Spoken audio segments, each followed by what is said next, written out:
आज शाम के वचन के मनन के लिए हम लोग निकालेंगे पहला इतिहास, फर्स्ट क्रॉनिकल्स चैप्टर 28। पहला इतिहास उसका 28वां अध्याय।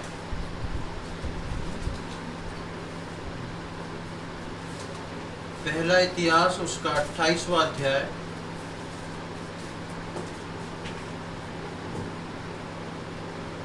और उसकी 20वीं आयत, verse 20। First Chronicles chapter 28 verse 20। फिर दाऊद ने अपने पुत्र सुलेमान से कहा, हियावान और दृढ़ होकर इस काम में लग जा, मत डर और तेरा मन कच्चा ना हो, क्योंकि यहोवा परमेश्वर जो मेरा परमेश्वर है वो तेरे संग है। और जब तक यहोवा के भवन में जितना काम करना हो वह ना हो चुके, तब तक वह ना तो तुझे धोखा देगा और ना तुझे त्यागेगा। जब हम पहले इतिहास में आते हैं तो हम दाऊद की एक बात उसके पुत्र सुलेमान के लिए वो बोल रहा है और उस बात को हम देखते हैं। दाऊद जो है बूढ़ा हो चुका है और अपने पुत्र सुलेमान को वो ये बात कहकर बताता है कि मत डर और तेरा मन कच्चा ना हो, मत डर और तेरा मन कच्चा ना हो। क्यों दाऊद इस बात को बोल रहा है? क्योंकि दाऊद जो है अपने बेटे सुलेमान को एक बहुत बड़ी जिम्मेदारी देता है, एक बहुत बड़ी बात को बताता है। जिस प्रकार हम पढ़ते हैं, फिर दाऊद ने अपने पुत्र सुलेमान से कहा, हियाव बान और दृढ़ होकर इस काम में लग जाए। काम में लग जाने के लिए दाऊद अपने पुत्र को बोल रहा है, वरना सुलेमान जो है एक राजकुमार है, राजा का बेटा है, उसको किसी चीज का डर नहीं है। उसका पिता राजा है, एक राजकुमार को किस चीज का डर हो सकता है? लेकिन यहाँ पर दाऊद राजा जो है वो अपने पुत्र सुलेमान को एक जिम्मेदारी दे रहा है, एक बात को बता रहा है। और जब वो जिम्मेदारी जब दे रहा है तो उसके लिए दाऊद भी जो है बहुत सोच समझ के उसको बोल रहा है। दाऊद भी जो है एक डाउटफुल स्थिति में है, डाउटफुल स्थिति ना कहें तो एक ऐसी स्थिति में है कि दाऊद जो है उसको सोचना पड़ रहा है, एक गंभीर चीज है जिसके लिए दाऊद जो है सुलेमान को बोलता है। और इस कारण से वो बोलता है, मत डर तेरा मन कच्चा ना हो, क्योंकि यहोवा परमेश्वर जो मेरा परमेश्वर है वो तेरे संग है। और जब तक यहोवा के भवन में जितना काम करना हो वो ना हो चुके, तब तक वो ना तो तुझे धोखा देगा और ना तुझे त्यागेगा। एक बड़ी जिम्मेदारी दाऊद अपने बुढ़ापे की अवस्था में अपने पुत्र को देता है और उसको हियाव बंधाता है और बोलता, दृढ़ हो जा, डरना मत, क्योंकि जो मेरा परमेश्वर है वही तेरा परमेश्वर है, वो तेरे साथ है और वो तेरे को छोड़ेगा नहीं, त्यागेगा नहीं, जब तक ये काम पूरा ना हो जाए, जब तक ये काम जो जिम्मेदारी मैं तुझे दे रहा हूँ वो पूरी ना हो जाए। इच्छा अगर हम परमेश्वर के वचन में देखें तो दाऊद के मन में एक इच्छा थी कि वो परमेश्वर के लिए एक भवन को बनाए। दाऊद के मन में एक इच्छा थी कि वो परमेश्वर के लिए एक भवन को बनाए, जिस इच्छा को परमेश्वर ने रिजेक्ट कर दिया था। परमेश्वर दाऊद को बोलता है, खबर भिजवाता है कि तू मेरा भवन नहीं बनवा पाएगा, क्योंकि तूने बहुत सारे युद्ध लड़े। युद्ध दाऊद ने परमेश्वर के डायरेक्शन में ही लड़े थे। ऐसा नहीं था कि दाऊद खुद युद्ध लड़ आया, उसने परमेश्वर के डायरेक्शन में युद्धों को लड़ा था। लेकिन परमेश्वर दाऊद को बोलता है, तू मेरे उस भवन को नहीं बनाएगा, पर उसके लिए मैंने एक अलग व्यक्ति को चुना है, वो है तेरा पुत्र, और वो उसको बनाएगा। तो हम देखते हैं कि इच्छा दाऊद की थी, पर परमेश्वर ने ये जिम्मेदारी उसके पुत्र सुलेमान को दी। इच्छा दाऊद की थी, लेकिन परमेश्वर ने उसके पुत्र सुलेमान को ये भवन बनाने की जिम्मेदारी दाऊद के द्वारा पहुंचाई। और सुलेमान जो है वो परमेश्वर की आज्ञा के अनुसार, अपने पिता की आज्ञा के अनुसार ये भवन को बनाता है। इस भवन को बनाने के लिए इच्छा दाऊद की थी, लेकिन उसने सुलेमान को, परमेश्वर ने बोला उसने सुलेमान को। अब जब इस भवन के बारे में हम पढ़ते हैं तो ये भवन बहुत ही खास है, क्योंकि ये परमेश्वर का भवन है और इसको राजा सुलेमान ने अद्भुत तरीके से बनाया था। आज तक प्रभु के दास या बाइबल के पंडित जो है इसकी खोजबीन में है, क्योंकि सुलेमान ने इस मंदिर को जिस तरीके से बनवाया था, हम पिछले दिनों में देख रहे थे कि सुलेमान जो था वो मोस्ट इंटेलिजेंट व्यक्ति था। उसको ये वर मिला था कि उससे पहले ना उसके बाद कोई इतना बुद्धिमान होए।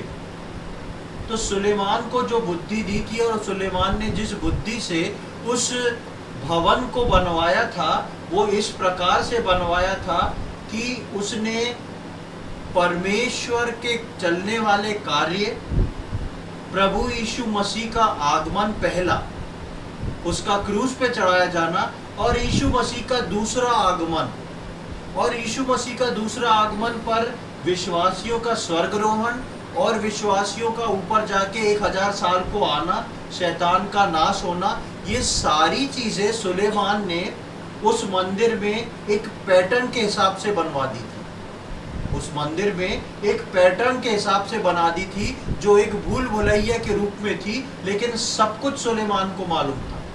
और उस गुत्थी को अच्छे अब तक सुलझा नहीं पाए, बहुत सारी अटकलें हैं, इसलिए वो क्लियर सामने नहीं आई है। लेकिन बुद्धिमानी से परिपूर्ण सुलेमान ने इस काम को किया था।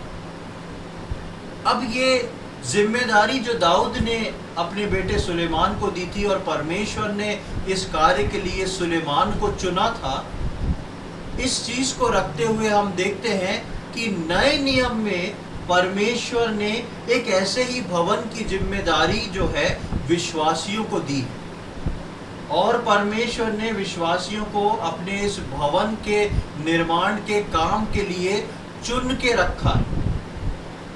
उस समय परमेश्वर ने भवन निर्माण की जिम्मेदारी उस दाऊद के बेटे सुलेमान को दी, लेकिन नए नियम में परमेश्वर जो है वो हर विश्वासी को उस भवन के बनाने की एक जिम्मेदारी देता है। वो कौन सा भवन है, क्या उसके फायदे हैं, किस प्रकार बनता है, इन बातों को आज हम सीखने जा रहे हैं। सबसे पहले हम देखेंगे पहला पतरस उसका दूसरा अध्याय, 1 पीटर चैप्टर 2, पहला पतरस उसका दूसरा अध्याय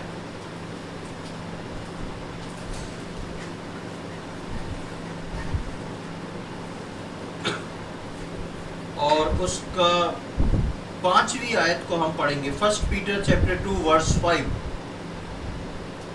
तुम भी आप जीवते पत्थरों के समान आत्मिक घर बनते जाते हो, जिससे याजकों का पवित्र समाज बनकर ऐसे आत्मिक बलिदान चढ़ाओ जो यीशु मसीह के द्वारा परमेश्वर को ग्राह्य हैं। सबसे पहले हम देखते हैं कि एक ऐसे आत्मिक भवन को बनाने की बात है। लिखा है, तुम भी आप जीवित पत्थरों के समान आत्मिक घर बनते जाते हो। ये आत्मिक घर जो विश्वासियों को दिया है, ये बहुत ही विचित्र है। किस प्रकार विचित्र है? बनाना भी विश्वासी को है, और विश्वासी जब इसको बनाता है तो खुद बनता जाता है, यानी कि एफर्ट भी विश्वासी को करना है और बिल्टअप भी जो है विश्वासी होएगा। ये एक ऐसा आत्मिक घर है, विश्वासी को खुद बनाना है, और जब बनाएगा तो वो फिजिकल कोई दूसरा घर नहीं होगा, वो खुद ही विश्वासी अपने आप को तैयार करेगा, अपने आप को बनाएगा। तो परमेश्वर का वचन इस प्रकार से बताता है कि आप जीवित पत्थरों के समान आत्मिक घर बनते जाते हो, जिससे याजकों का पवित्र समाज बनकर ऐसा आत्मिक बलिदान चढ़ाओ जो यीशु मसीह के द्वारा परमेश्वर को। ये भवन जो है ये किस लिए बन रहा है? परमेश्वर को बलिदान चढ़ाने के लिए। पुराने समय में परमेश्वर ने मिलाप वाला तंबू बनवाया। मिलाप वाला तंबू जो है बदला गया सुलेमान के द्वारा भवन में, और इस मिलाप वाले तंबू और इस भवन में सबसे पहले जब बाहरी आंगन में जैसी घुसते थे तो वहाँ पर वेदियाँ बनी हुई थी। उसके ऊपर हम बाइबल स्टडी ले चुके हैं पहले। उस वेदी पे बलिदान चढ़ाया जाता था परमेश्वर के लिए। और परमेश्वर के लिए दीपक जलाया जाता था और परमेश्वर की आराधना की जाती थी उस भवन में। सेम ये चीज नए नियम के विश्वासियों के लिए आत्मिक भवन बनने के लिए कहा गया है, और एक ऐसा आत्मिक भवन जिसके लिए लिखा है पवित्र याजकों का पवित्र समाज बनकर ऐसा आत्मिक बलिदान चढ़ाओ जो यीशु मसीह के द्वारा परमेश्वर को ग्रहण योग्य। उस भवन में भी बलिदान चढ़ता था, इस भवन में भी तैयार करके बलिदान चढ़ना। सबसे पहली बात आती है, आप जब पुराना नियम पढ़ेंगे, जब तक मिलाप वाला तंबू नहीं बन गया था तब तक परमेश्वर के लिए भवन के रूप में कोई बलिदान नहीं हुआ था। यानी कि पहले लोग वेदी बनाते थे और बलिदान करते थे। अब्राहम, इसाक, इन सब के पीरियड में वेदी बनाते थे और बलिदान करते थे। लेकिन जब परमेश्वर ने इजराइलियों को मिस्र से निकाला और मूसा के द्वारा व्यवस्था दी और मूसा के द्वारा परमेश्वर ने मिलाप वाला तंबू बनाया, तब सारे बलिदान जो थे वो तंबू के अंदर चढ़ने लगे। बाहरी आंगन में जो वेदी थी उसमें चढ़ने लगे। यानी कि सबसे पहली चीज आती है, बिना तंबू के बलिदान नहीं, बिना भवन के बलिदान नहीं। और उसी प्रकार आत्मिक लोगों के लिए या नए नियम के विश्वासियों के लिए बिना आत्मिक भवन बनाए आपका बलिदान और आराधना जो है स्वीकृत नहीं है। ऐसा नहीं कि हम प्रभु यीशु मसीह को उद्धारकर्ता के रूप में ग्रहण करके बिना आत्मिक भवन बनाए प्रभु को आराधना करें और बलिदान चढ़ाएं। बिना भवन बनाए बलिदान ग्रहण नहीं है। जब भवन बनेगा उसमें बलिदान की जगह होगी, उसमें बलिदान किया जाएगा और वो परमेश्वर को ग्रहण योग्य होगा। इसलिए यहाँ पर लिखा है, तुम भी आप जीवित पत्थरों के समान आत्मिक घर बनते जाते हो। वी आर इन प्रोसेस, हम उस प्रोसेस में हैं, बनते जाते। एक दिन में कोई हवेली खड़ी नहीं हो जाती या एक दिन में कोई मीनार खड़ी नहीं हो जाती। हमारा भवन बनना जो है वो एक प्रोसेस शुरू हुआ है, लेकिन शुरू हो चुका है। भले ही मकान कच्चा हो लेकिन बलिदान शुरू हो जाएगा। आप देखते हैं कई लोग मकान बनाते हैं और उनको बाहर मान लो किराए से रह रहे मुश्किल है, तो मकान में सबसे पहले एक कमरा बना लेते हैं जिसमें वो लोग रह सकें। उसके बाद जैसे जैसे उनके पास पैसा आता जाता है उसको दूसरा कमरा, तीसरा कमरा, ऊपर नीचे सब जगह उसको एक्सटेंड करते जाते हैं। उसके बाद जैसा उनके पास पैसा आता है उसके बाद उसमें प्लम्बिंग होती, इलेक्ट्रिसिटी होती, बहुत सारी चीज़ें होती है और एक समय आता है कि वो भवन अपनी खूबसूरती की चरम सीमा पर पहुंच जाता है। इसी प्रकार एक व्यक्ति जब प्रभु यीशु मसीह को अपना उद्धारकर्ता के रूप में ग्रहण करता है और आता है, तो वो एक भवन निर्माण शुरू करता है जिसकी जिम्मेदारी परमेश्वर उस विश्वासी को देता है। और उस भवन का निर्माण जब वो करता है, चाहे वो पहली ही ईंट क्यों ना रखे, वो एलिजिबल है उसके लिए, उसके पास ये पात्रता हो जाती है कि वो बलिदान को चढ़ाए, चाहे वो एक ईंट क्यों ना रखी हो उसमें, क्योंकि वो भवन निर्माण में इंक्लूड हो गया, लग गया है, उसने भवन निर्माण शुरू कर दिया। अब इसीलिए लिखा है कि उसमें ऐसा बलिदान चढ़ा सको जो परमेश्वर को ग्रहण योग्य होना चाहिए, जो परमेश्वर जिस बलिदान को ग्रहण करे। हम एक ऐसा घर हमको बनना है जो परमेश्वर को ग्रहण योग्य हो, और जिसमें ग्रहण योग्य होने के बाद क्या होगा, मिलाप वाले तंबू में क्या होता था, बलिदान अपनी जगह, आराधना अपनी जगह। एक बहुत खास बात होती थी, क्या होती थी, किसी को कोई सोच सकता है, बता सकता है? हाँ, उसमें परमेश्वर आके वास करता था। परमेश्वर की उपस्थिति उस परम पवित्र स्थान में उतरती थी। हम देखते हैं पुराने नियम में आप पढ़ेंगे तो देखेंगे कि वो पूरा बादल से भर जाता था, धुएं से भर जाता था। कौन सा? परम पवित्र स्थान। स्वर्ग से एक ऐसा बादल आके पूरे परम पवित्र स्थान को ढांक देता था। जब बलिदान होता था, आराधना चढ़ती थी, तो परमेश्वर की उपस्थिति जो थी वो मिलाप वाले तंबू में आ जाती थी। वो ही कारण है कि परमेश्वर मुझको और आपको एक ऐसा आत्मिक भवन बनाने की जिम्मेदारी देता है जिसमें हम परमेश्वर के अकॉर्डिंग उसकी आराधना कर सकें, बलिदान चढ़ा सकें और परमेश्वर की उपस्थिति रहे। यानी कि मैं और आप जिसको परमेश्वर बनाने को बोल रहा है भवन, उस भवन में परमेश्वर आके रहना चाहता है। मूसा के समय में परमेश्वर ने बोला था, मैं चाहता हूं कि मेरा डेरा जो है मनुष्यों के बीच में हो, इसलिए मैंने सोचा है कि तू एक मिलाप वाला तंबू बना। अब हर व्यक्ति जो प्रभु को उद्धारकर्ता के रूप में ग्रहण करता है, परमेश्वर का डेरा परमेश्वर चाहता है उस व्यक्ति में हो जाए। इसलिए परमेश्वर बोलता है, जिससे पहले मैं तुम में डेरा करूं, जिससे पहले मैं तुम्हारी उपस्थिति में आ जाऊं, तुम्हें अपनी उपस्थिति से भर लूं, उससे पहले मेरे लिए एक भवन बनाना तुम्हारी जिम्मेदारी है, तुमको उसको बनाना है। एक आयत को देखेंगे, पहला कुरिन्थियों उसका 3 अध्याय, 1 Corinthians chapter 3, पहला कुरिन्थियों 3 अध्याय उसकी 16वीं और 17वीं आयत, 16 and 17। क्या तुम नहीं जानते कि तुम परमेश्वर का मंदिर हो और परमेश्वर का आत्मा तुम में वास करता है? यदि कोई परमेश्वर के मंदिर को नष्ट करेगा तो परमेश्वर उसे नष्ट करेगा, क्योंकि परमेश्वर का मंदिर पवित्र है और वह तुम हो। यहाँ पर हम देखते हैं बहुत ही एक सुपरिचित आयत, क्या तुम नहीं जानते। ये पौलुस प्रेरित जो है कुरंत की मंडली को, कुरंत की कलीसिया को लिख रहा है, क्या तुम नहीं जानते कि तुम कौन हो। लिखा है कि तुम जो हो परमेश्वर का मंदिर हो, you are temple of God, तुम परमेश्वर के भवन हो। और परमेश्वर का भवन क्या था? जो राजा सुलेमान ने बनवाया था, जिसके लिए दाऊद सुलेमान को बोलता है कि तू डर मत, हियाव मत खो, परमेश्वर तेरे साथ है, उसके लिए भवन बना।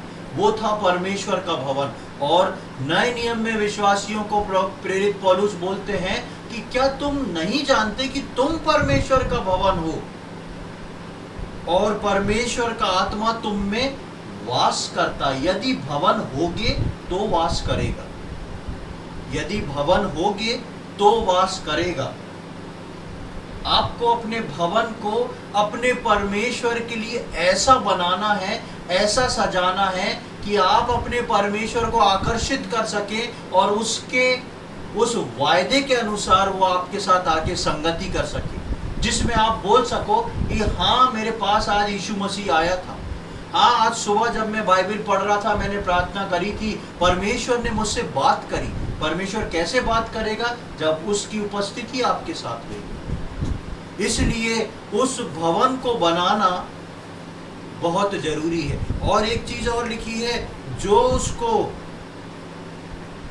उसको नष्ट करेगा, परमेश्वर जो उस मंदिर को नष्ट करेगा तो परमेश्वर उसे नष्ट करेगा। ये दोनों लोगों के लिए है। दूसरे के मंदिर को खराब करना या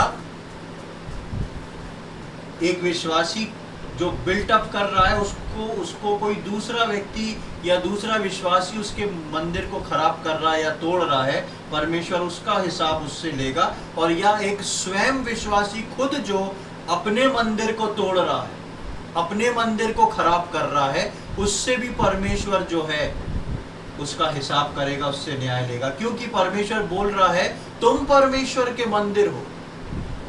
जो इस मंदिर के विरोध में हाथ उठाएगा वो नष्ट किया जाएगा। जो इसको नष्ट करेगा उसे मैं नष्ट करूंगा। इसलिए मुझको और आपको इस मंदिर की देखरेख, मुझको और आपको इस मंदिर की सेहत, मुझको और आपको इस मंदिर की जिम्मेदारी जो है बहुत ध्यान पूर्वक लेना है। एक और आयत को हम पढ़ेंगे, इब्रानियों उसका 3 अध्याय, Hebrews chapter 3,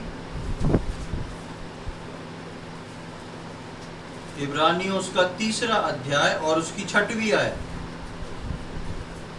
परंतु मसीह पुत्र के समान परमेश्वर के घर का अधिकारी है और उसका घर हम हैं, यदि हम साहस पर और अपनी आशा के घमंड पर अंत तक दृढ़ता से स्थिर रहें। हाँ, यहाँ पर हम पढ़ते हैं, हम परंतु मसीह पुत्र के समान परमेश्वर के घर का अधिकारी है। परमेश्वर के घर का अधिकारी यीशु मसीह, और उसका घर जो है वो कौन है? क्लियर लिखा है, वो घर हम हैं, विश्वासी लोग हैं। परमेश्वर का घर, परमेश्वर का भवन, परमेश्वर का मंदिर। परमेश्वर का घर, परमेश्वर का भवन और परमेश्वर का मंदिर। मैं और आप जो हैं वो परमेश्वर के घर हैं, और इसके अंदर परमेश्वर इंटरेस्टेड रहता है कि मैं और आप इसमें वास करें। सबसे पहली चीज जो हम देखते हैं कि इसका मेंटेनेंस जो है वो बहुत सलीके और सटीक तरीके से होना चाहिए। एक विश्वासी का उठना बैठना सोना जागना, एक विश्वासी का उठना बैठना सोना जागना एक टाइम टेबल से होना बहुत जरूरी है। क्योंकि मैं और आप अपनी जिंदगी नहीं जी रहे। कई लोग ऐसा बोलते हैं, मैं अपने अंदाज से जीता हूँ, मैं अपनी इच्छा के अनुसार जीता हूँ। अच्छी बात है, हर व्यक्ति को स्वतंत्रता है कि वो अपने हिसाब से अपना जीवन जी सकता है। लेकिन आप इस बात को नहीं भूल सकते कि यदि आप विश्वासी हैं तो आप परमेश्वर का मंदिर, परमेश्वर का भवन है, और परमेश्वर के भवन के लिए हर चीज का टाइम टेबल है। आप पुराने समय में जो मिलाप वाला तंबू बनाया गया था, परमेश्वर ने उसके लिए टाइम टेबल बांट रखे थे। सुबह का बलिदान, शाम का बलिदान, रात में कब दीपक जलना, दीपक बुझना नहीं चाहिए, दीपक की रुई कब जो दीपक है वो कैंची से कटना चाहिए उसकी रुई, ताकि रोशनी रहे। पूरे समय में एक टाइम टेबल बंधा था। परमेश्वर के मंदिर का एक टाइम टेबल है, और इसलिए परमेश्वर के लोग जो मैं और आप जो उसकी देह से जुड़े हैं, जो उसके मंदिर कहलाते हैं, हमारे लिए एक टाइम टेबल को मेंटेन करना बहुत जरूरी है। उसके बाद दूसरी चीज आती है हमारा खान पान। बड़ा अजीब लगता है, मैं और आप कुछ भी नहीं खा सकते, मैं और आप कुछ भी पी नहीं सकते, ऐसी चीज जो मेरे और आपके शरीर को नुकसान पहुंचाने वाली। क्योंकि मुझको और आपको जवाब देना है इसका, क्योंकि मैं और आप परमेश्वर का मंदिर है। ये परमेश्वर के लॉ है, परमेश्वर के नियम है, जो उस मंदिर के हिसाब से चलना और रखना जरूरी है। हम देखते हैं कि सुलेमान ने जो भवन बनाया उसका मूल नक्शा जो था, दाऊद ने बेशक सुलेमान को बोला था कि तुम हियाव बांधो भवन बनाओ, लेकिन वो कैसा बनना था वो दाऊद ने बताया था। और दाऊद को कैसे पता था? क्योंकि मिलाप वाले तंबू का नक्शा इनके पास था कि कैसा होता है। तो सुलेमान ने जो भवन बनाया उसका मूल नक्शा परमेश्वर ने मूसा को दिया था, जो मिलाप वाला तंबू था। इसलिए दाऊद सुलेमान को बोलता है कि जब तक वो बन ना जाए वो तुझको छोड़ेगा नहीं, धोखा नहीं देगा। ठीक वैसे ही परमेश्वर ने हमको एक नक्शा दिया है जो हमको तैयार करना है। जैसा मैंने बताया कि सुलेमान ने बहुत ही बुद्धिमानी से उस मंदिर को, उस भवन को बनाया था, जिसके अंदर उसने इस प्रकार का कंस्ट्रक्शन किया था कि कोई अगर उसको रीड कर सकता था तो इस बात का पता लगा सकता था कि आगे आने वाले भविष्य में क्या होने वाला है। पूरा प्रभु यीशु मसीह के दूसरे आगमन और उसके आगे तक। लेकिन उसका पैटर्न वही था, यानी कि उसमें बाहरी आंगन, पवित्र स्थान, परम पवित्र स्थान, परम पवित्र स्थान और पवित्र स्थान के बीच में एक मोटा पर्दा, परम पवित्र स्थान अलग किया गया। बाहर जो थी बलिदान के लिए जो थी पीतल की हौदी और पीतल का मेज, वो सब वैसे ही था जैसा परमेश्वर ने मूसा को बताया था। यानी कि भवन कितना भी खूबसूरत हो, भवन कितनी भी टेक्नोलॉजी वाला हो, भवन कितनी भी बुद्धिमानी से बना हो, नक्शा किसका चलेगा? परमेश्वर का चलेगा। मैप जो है वो आपको परमेश्वर के अनुसार ही कंस्ट्रक्शन करना पड़ेगा। मैं और आप परमेश्वर के मंदिर बनाने जा रहे हैं, हम परमेश्वर के मंदिर हैं और हमको उसको कंस्ट्रक्ट करना है। अभी दूसरे का नहीं करना, अपना पर्सनल लाइफ का करना। और जैसे करना कैसे है उसके लिए नक्शा एक ही है, वो है परमेश्वर का नक्शा, उसके अनुरूप ही करना है। हम अपने हिसाब से इधर कमरा अच्छा नहीं तो उधर कमरा निकाल दें, ये नहीं चलेगा। परमेश्वर की इच्छा और योजना के अनुसार कंस्ट्रक्शन है। सजा उसको आप अपने हिसाब से सकते हैं, आप उसको सुंदर बना सकते हैं, रंग आप उसमें कोई भी करवा सकते हैं, लेकिन उसका जो ढांचा खड़ा होएगा वो परमेश्वर के अनुसार होगा, क्योंकि मंदिर मेरा और आपका नहीं, मंदिर परमेश्वर का। मैं और आप परमेश्वर के लिए अपने आप को बिल्टअप कर रहे हैं, अपने आप को बना रहे हैं। रोमियो की पत्री में एक आयत को देखेंगे, रोमियो उसका 13वां अध्याय, और यहाँ पर हम देखेंगे कि किस प्रकार का नक्शा परमेश्वर ने मुझको और आपको दिया है, क्या चाहता है कि प्रभु हमारा कंस्ट्रक्शन कैसे हो। रोमियो उसका 13वां अध्याय उसकी 14वीं आयत, रोमन्स चैप्टर 13 वर्स 14। वरन प्रभु यीशु मसीह को पहन लो और शरीर के अभिलाषाओं को पूरा करने का उपाय ना करो। सबसे पहली बात आती है जब नक्शे के बारे में पढ़ते हैं कि प्रभु यीशु मसीह को पहन लो। जब प्रभु यीशु मसीह को आप पहनोगे तो आपकी आइडेंटिफिकेशन जो है आपकी वो खत्म हो जाएगी। आप नहीं दिखोगे, आप में प्रभु यीशु मसीह दिखेगा। मान लीजिए आप यदि पुलिस का यूनिफॉर्म पहनते हैं, आप पुलिस का यूनिफॉर्म पहनते हैं और बाहर निकलते हैं तो फर्क पड़ेगा कि नहीं पड़ेगा?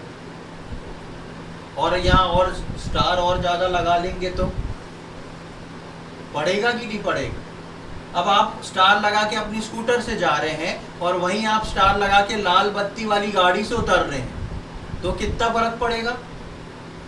भले ही लोग उसी मोहल्ले में उसी जगह पर हों, आप अपने मोहल्ले में अपने घर में रोज आप आना जाना करते हैं, लोग आपके पड़ोसी जानते हैं। एक दिन आप लाल बत्ती की कार में पुलिस की ड्रेस पहन के आए तो पड़ोसी देखेंगे कि नहीं देखेंगे? दो चार आके पूछेंगे भी, क्यों भाई क्या हो गया, ये सब कैसे हो गया, क्यों ऐसा है? आप तो वही हैं। लेकिन हुआ क्या, उस व्यक्ति की आइडेंटिफिकेशन बदल गई। उसने पुलिस के कपड़ों को पहन लिया। जैसे ही उसने पुलिस के कपड़ों को पहना वो सबके लिए बदल गया, चाहे अड़ोसी पड़ोसी, चाहे शहर में चला जाए, इवन अपने शहर से बाहर भी चला जाए, अगर वो उस ड्रेस में, लोग देख के थोड़ा सा चौंकेंगे, खौफ खाएंगे, ये पुलिस वाला। व्यक्ति वही है लेकिन उसने पुलिस की ड्रेस को पहन लिया है।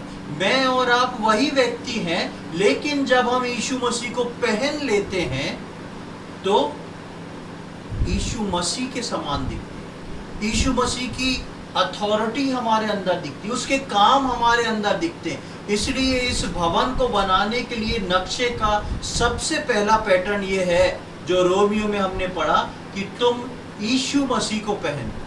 तुम्हारे शरीर की अभिलाषा नहीं चलेगी, तुम्हारी इच्छा नहीं चलेगी कि मैं आज टी शर्ट पहनूंगा, ये कलर की शर्ट पहनूंगा। तुम्हारे को यीशु मसीह को पहनना है ताकि सबसे पहले तुम यीशु मसीह के समान दिखना और यीशु मसीह के समान प्रभावित व्यक्ति बन जाओ। तो इस नक्शे की पहली चीज जो भवन में बनना है वो है यीशु मसीह का स्वभाव। उसके बाद हम आते हैं इफिसियों उसके 3 अध्याय में।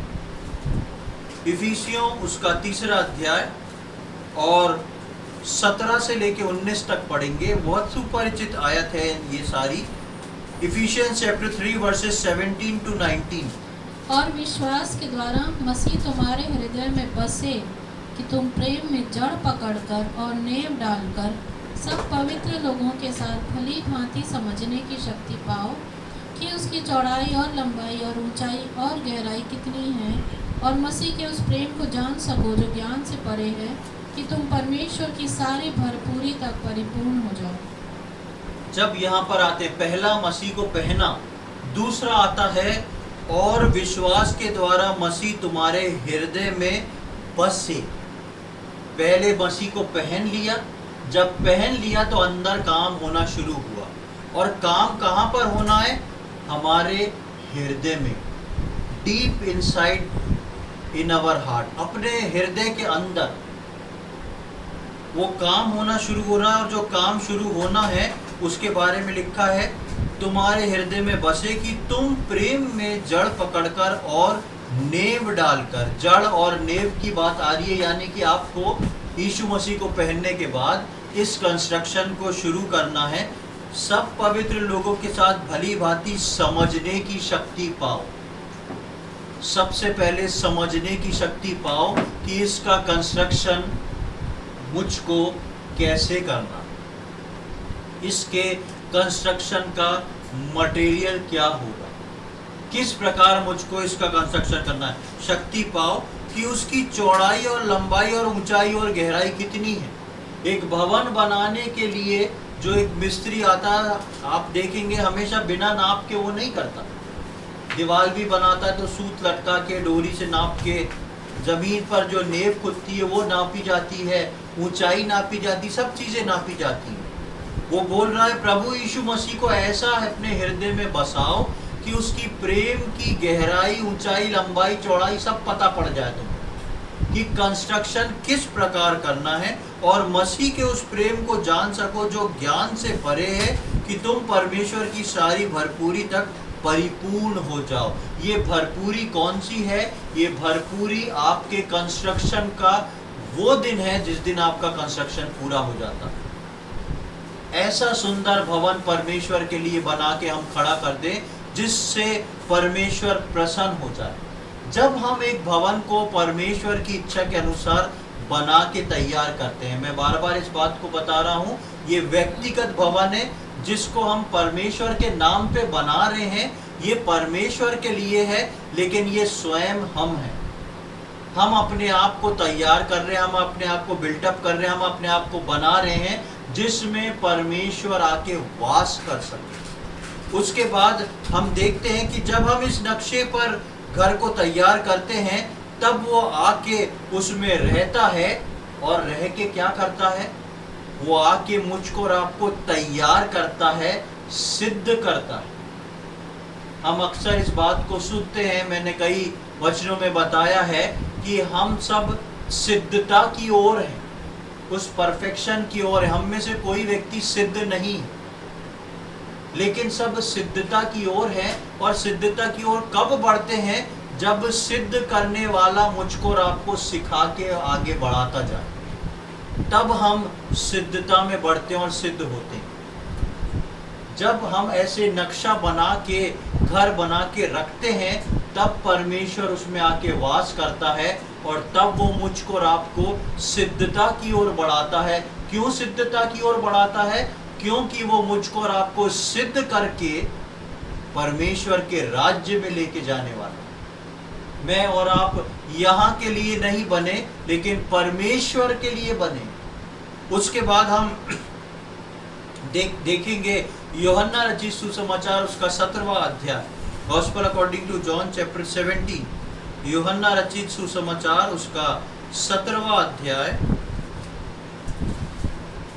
और उसका 21 से लेके 24 तक हम पढ़ेंगे। कि वे सब एक हों, जैसा तू हे पिता मुझ में है और मैं तुझ में हूँ, वैसे ही वे भी हम में हों, जिससे संसार विश्वास करे कि तू ही ने मुझे भेजा है। वह महिमा जो तूने मुझे दी, मैंने उन्हें दी है, कि वे वैसे ही एक हों जैसे कि हम एक हैं, मैं उनमें और तू मुझ में, कि वे सिद्ध होकर एक हो जाएं, और संसार जाने कि तू ही ने मुझे भेजा, और जैसा तूने मुझसे प्रेम रखा वैसा ही उनसे प्रेम रखा। हाँ, यहाँ पर हम देखते हैं ये प्रभु यीशु मसीह परमेश्वर पिता से प्रार्थना कर रहा है, और प्रार्थना कर रहा है उस समय के बाद आने वाले विश्वासियों के लिए, जो परमेश्वर के वचन पर विश्वास करके उद्धार में आएंगे। और हम जानते हैं कि यीशु मसीह और परमेश्वर एक है। यीशु मसीह और परमेश्वर एक है। वो त्रिएक परमेश्वर पिता, पुत्र, पवित्र आत्मा एक है। अब यीशु मसीह क्या विनती कर रहा है कि हे पिता, मैं चाहता हूं कि ये लोग, कौन लोग? जो छुड़ाए हुए लोग हैं, जो उद्धार पाए हुए लोग हैं, ये अपने साथ एक हो जाए, यानी कि पिता पुत्र के साथ विश्वासी एक हो जाए। एक कैसे होंगे? जब एक विश्वासी सुंदर भवन को बनाएगा परमेश्वर के नक्शे के अनुसार, और उसमें परमेश्वर आके वास करेगा। जब वास करेगा तो मैं और आप एक घर के लोग हो जाएंगे परमेश्वर के साथ। और जब परमेश्वर वास करेगा और हम परमेश्वर के साथ एक हो जाएंगे, तब वो उस घर में रहते हुए, मेरे और आपके आत्मिक घर में रहते हुए, वो मुझको और आपको सिद्ध करेगा। इसकी 23वीं आयत को देखें, क्या लिखा है जो हमने पढ़ा, मैं उनमें और तू मुझ में। यहाँ पे पिता और पुत्र एक हैं। मैं उनमें और तू मुझ में, कि वे सिद्ध होकर एक हो जाएं। हम दोनों तो एक हैं, यीशु मसीह बोल रहा, मैं तुझ में तू मुझ में, और ये इसलिए हो कि वे सिद्ध हो जाएं और संसार जाने कि तूने मुझे भेजा है।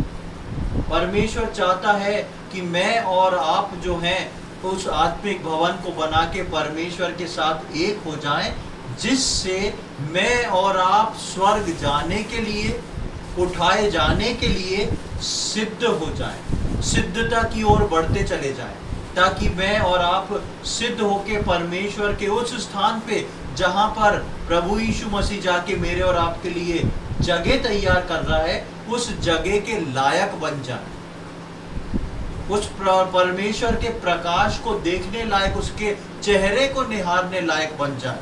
और चेहरे को निहारने के लिए मुझको और आपको सिद्ध होना जो है वो जरूरी है। हम कई बार इसको बनाने की अहमियत को नहीं समझते। किसको?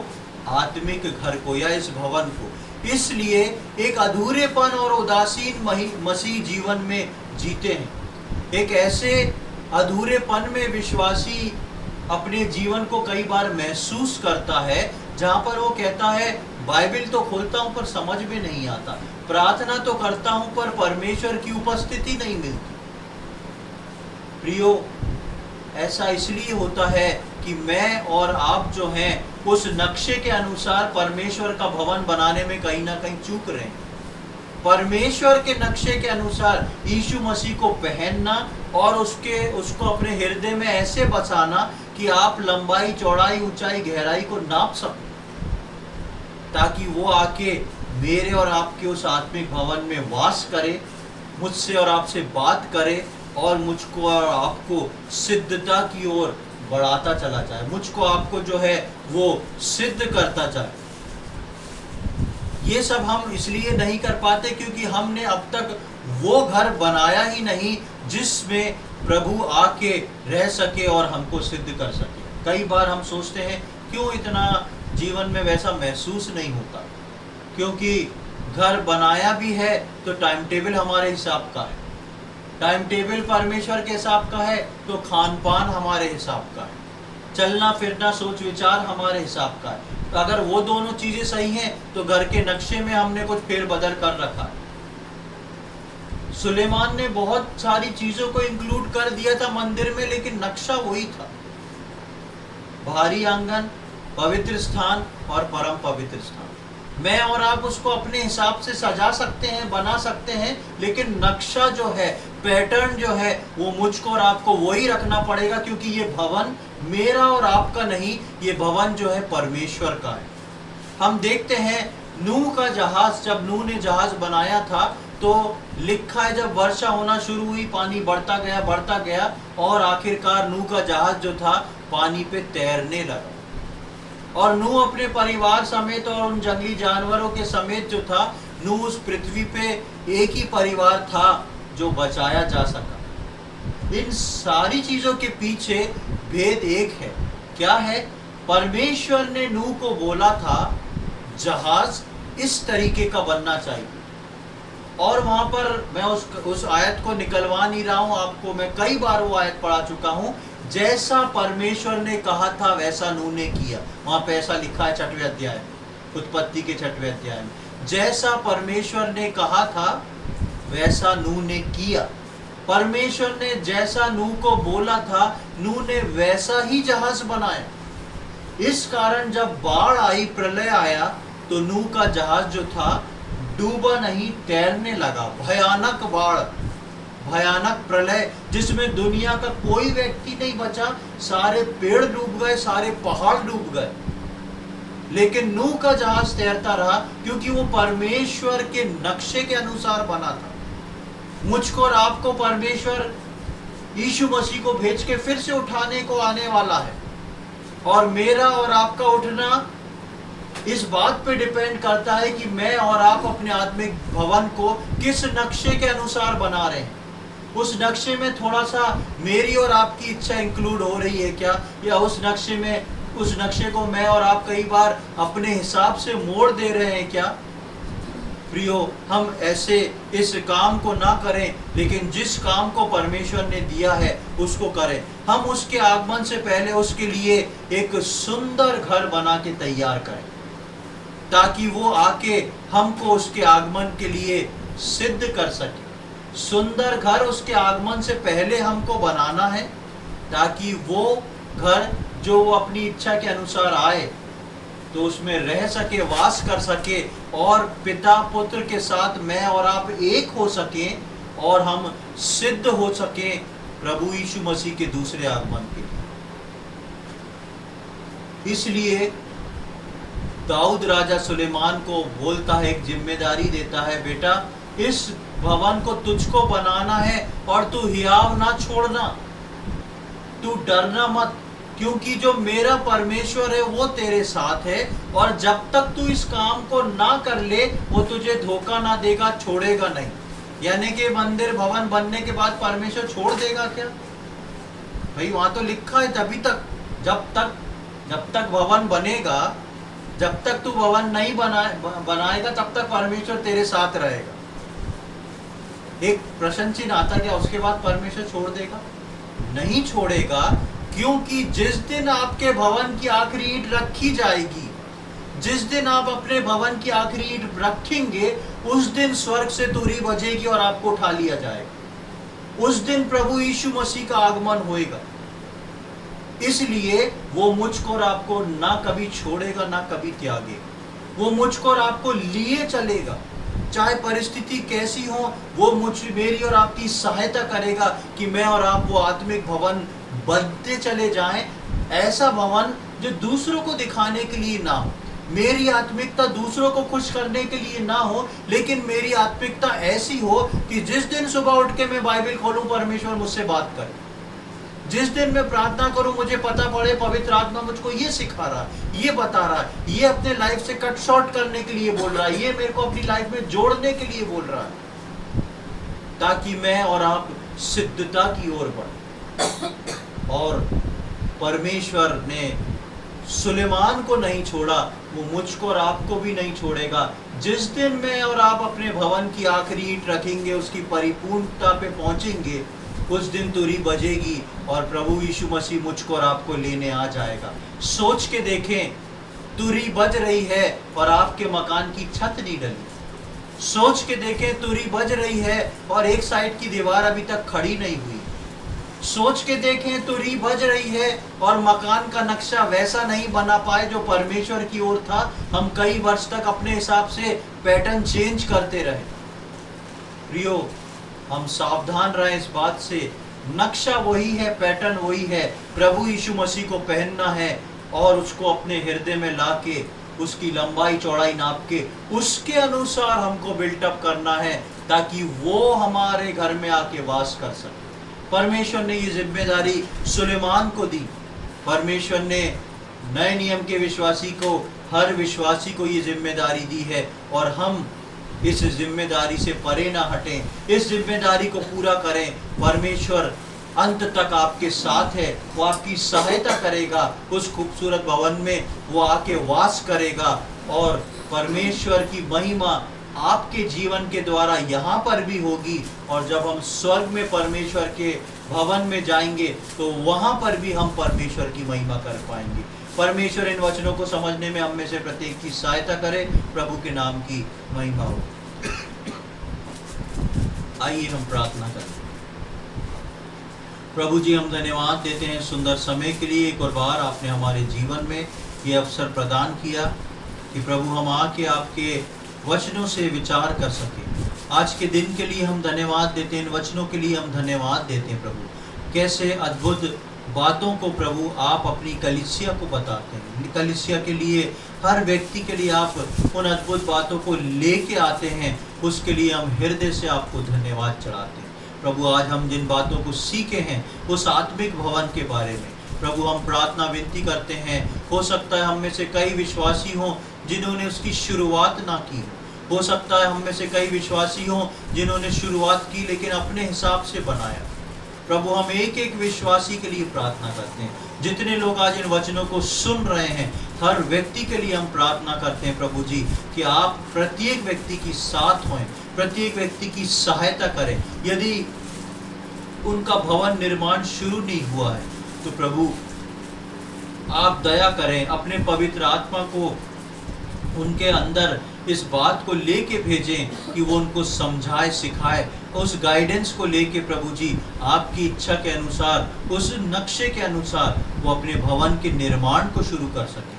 प्रभु जी जिनके निर्माण अब तक अधूरे रह गए हैं, हम उनके लिए प्रार्थना करते हैं प्रभु जी कि वो निर्माण प्रभु आपके आगमन से पहले पूरे हो सकें और आप उनके भवनों में आके वास करें और उनके हृदय से बात करें और उनको सिद्धता की ओर बढ़ाते चले जाएं। ऐसी हमारी विनती प्रार्थना है प्रभु। इन अंत के दिनों में वो तुरही बजने से पहले प्रभु जी, रैप्चर से पहले प्रभु हम सबको आप तैयार करें, एक तैयारी का आत्मा दे प्रभु जी, ताकि हमारे भवन जो हैं टूटे फूटे और अधूरे ना पाए जाएं, लेकिन अपनी संपूर्ण सुंदरता में वो पाए जाएं प्रभु। ऐसी हमारी विनती प्रार्थना। हर एक के भवन के लिए हम प्रार्थना करते हैं प्रभु, आप दया दिखाएं, अनुग्रह दें प्रभु। आपने हमारी प्रार्थना को सुना, उसके लिए हम धन्यवाद देते हैं। ये सारी बातें अपने उद्धार करता प्रभु यीशु मसीह के पवित्र और मीठे नाम से मांगते हैं, आमीन। अब हमारे परमेश्वर पिता का प्रेम, प्रभु यीशु मसीह का अनुग्रह और पवित्र आत्मा की सहभागिता अब से लेकर प्रभु यीशु मसीह के दूसरे आगमन तक हम में से प्रत्येक पर होती रहे, आमीन।